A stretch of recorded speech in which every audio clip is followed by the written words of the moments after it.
இப்போ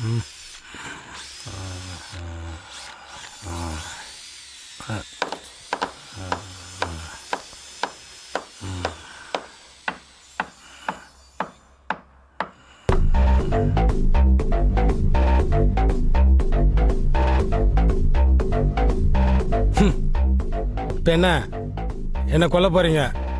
அவ்வளோதானே உங்களால் முடியும். ஆனால் உங்கள் எல்லாருக்கும் அழிவு நிச்சயமாக ஒரு நாள் வரும். அது வரும்போது வரட்டும்.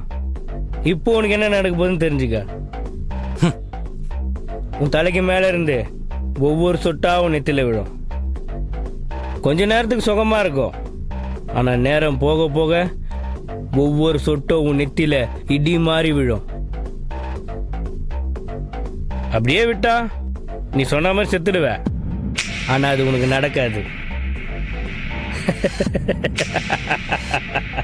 சஸ்பென்ஸ் இல்லைன்னா எப்படி?